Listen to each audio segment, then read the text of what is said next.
Chers frères et sœurs, Assalamu alaikum wa rahmatullah wa barakatuh. L'oubli d'Allah conduit à l'oubli de soi-même.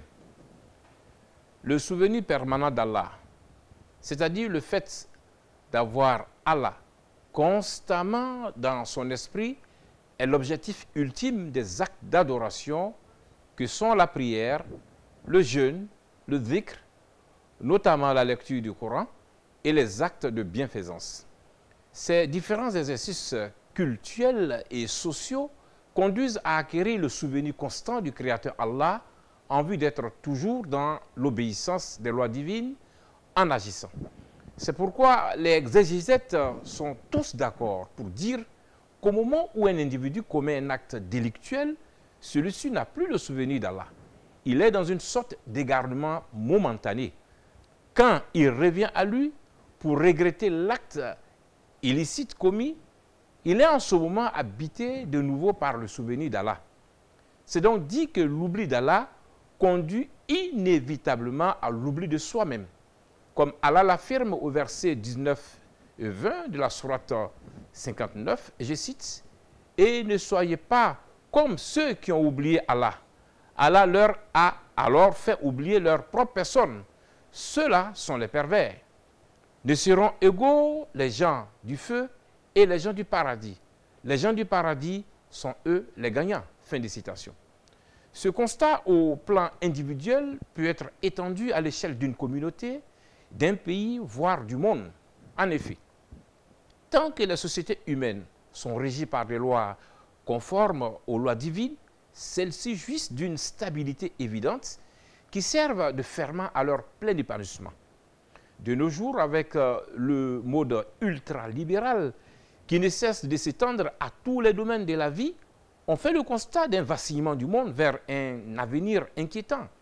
Cela au regard du fait que tous les verrous assurant la stabilité de nos sociétés sautent les uns après les autres, car tous les actes auparavant interdits sont devenus des normes sociétales.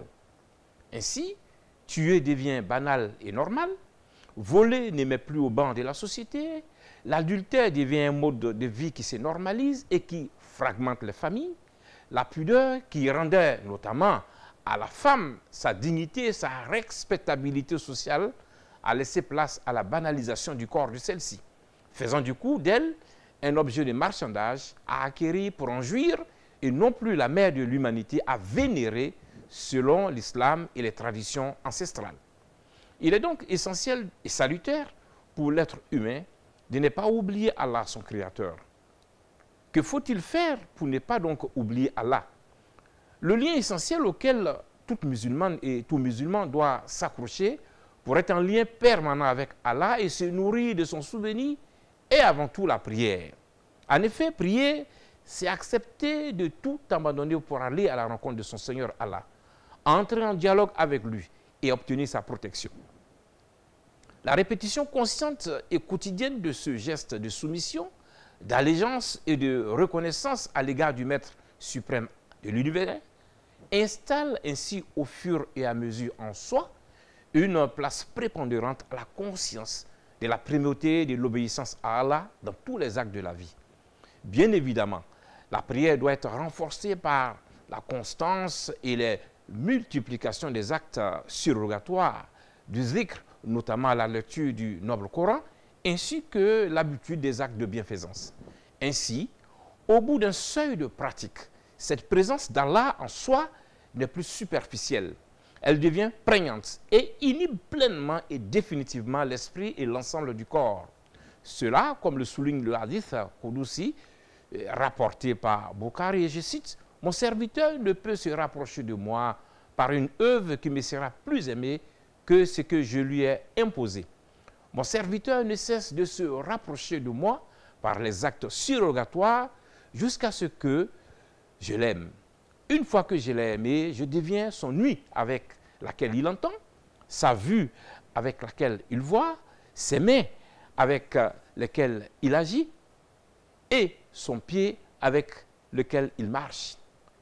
S'il me demande alors quelque chose, je la lui donne. Et s'il me demande ma protection, je la lui accorde. Fin de citation. Qu'Allah nous facilite son souvenir. Amin. Ya Rab.